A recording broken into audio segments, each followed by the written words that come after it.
So I want to start off today with a question. If you have a gaming PC, whether it be a notebook of some kind or you have a dedicated desktop PC that's for gaming, what kind of graphics card do you have in that? Well, unfortunately, from a competition standpoint and from the free market standpoint, chances are you have a GPU from Team Green here, that'd be NVIDIA, and not an AMD GPU. Now, 2017 has actually been a really good year to be a fan of Team Red, both on the CPU side for AMD as well as the graphics card side. They've actually had some really exciting options coming out for both, especially with Ryzen on the CPU side. They just went from being completely irrelevant on the mid-tier to high-end side of things, for anywhere from gaming to just general builds, and now once again they're relevant because of their Ryzen 3, 5, and 7 processors. I run a Ryzen 7 in my main rig here, as well as running a Ryzen 5 CPU in my secondary rig that has paired with it though an NVIDIA graphics card, and behind me also you have paired with the Ryzen 7 an NVIDIA graphics card. And the reason for that actually really isn't AMD's fault. Their graphics cards just mine cryptocurrency so much more efficiently than most of NVIDIA's offering up until the recent Pascal line of GPUs, starting with the GTX 1060s and working their way up. Those have actually done much better than former GTX 900 series, for instance, did with cryptocurrencies. So the RX line of GPUs, specifically the 570s, the 580s, and then more recently the Vega 56 and Vega 64 GPUs have just been gobbled up by miners that want as much graphics power as they possibly can, because again, they just mine so efficiently and for miners profitably. Now, in the short term, at least for AMD, that's actually a really good thing because all the graphics cards they're putting out right now are getting purchased at MSRP or much higher than MSRP. Right now, you can actually find 580s for a little bit higher than what they were originally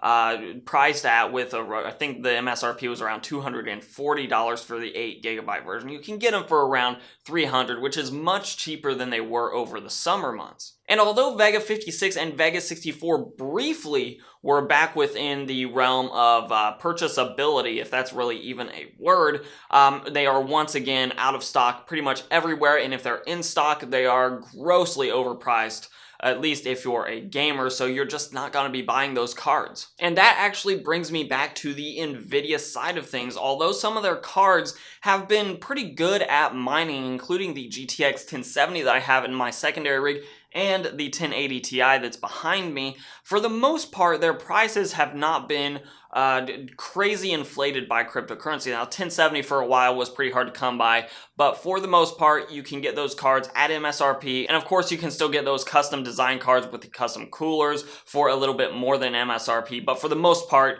they're still in stock. Now, in the long run, what I think is going to happen is, and we've already been seeing this for quite a while, by the way, NVIDIA is just going to kind of continue to rule over the gaming side of the GPU market because A, their cards are available at better prices than their AMD equivalents.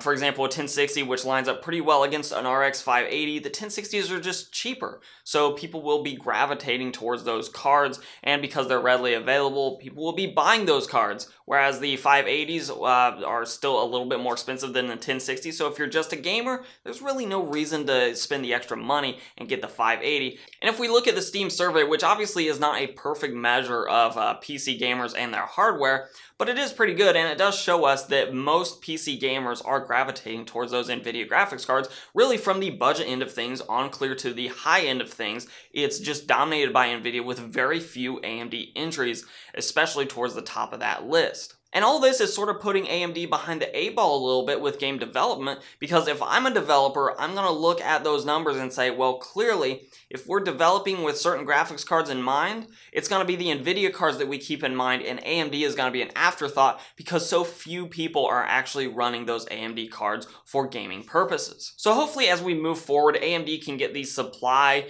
back up in both stores and in warehouses for places like Amazon and Newegg, so that gamers actually have have a second option beyond NVIDIA for buying graphics cards for the purposes of gaming. But in the near future, at least, if you are building a computer right now at the end of 2017 or likely at the beginning of 2018, there's no way that I can recommend almost any AMD card, because there is an equivalent that will perform just as well as those AMD cards on the NVIDIA side that you can get for a little bit cheaper. So right now, the gaming graphics card market is just going to continue to be dominated by NVIDIA until that supply chain can get sorted out. Hopefully the cryptocurrency craze dies down a little bit and supplies can be brought back up, so those AMD cards are available at or near their MSRP, and they're actually available for gamers to purchase. So I'll go ahead and link some cards down below that pair up well together. For example, I'll link a 1060 and a RX 580 down below to Amazon, so you can see whether you're watching this the day it's posted or down the road to see just what those prices look like, keeping in mind that roughly for most games they're pretty close to equivalent cards, and you should be for the most part buying whichever one is cheaper if there's one significantly cheaper. Obviously, if you're an AMD fan, you may be willing to pay $10 or $20 more for a 580 than a 1060, but if you're just trying to put together a gaming PC for as cheap as possible, I'll leave those links so you can sort of check out which one is a better deal right now. And of course, I am interested to know what you guys think about the current graphics card market, especially as it pertains to gamers. Are you maybe an AMD fan that's willing to wait till supplies come back into warehouses and stores so you can pick up a Vega card? Or are you more on the side of get what's best, cheapest now, in which case you're probably going to NVIDIA? Let me know in those comments down below what you guys think. And of course, if you want to help support the channel, you can like, share, subscribe, comment. All those things are always helpful to the channel down below. But if you dislike it, you can also dislike that down there as well. You can follow me on Instagram and on Twitter at Hoosier Hardware. They are the best places to get a hold of me. And as always, I will let YouTube queue up some more videos from my channel for you to watch. I'm Shane with Hoosier Hardware, and I'll see you guys in the next video.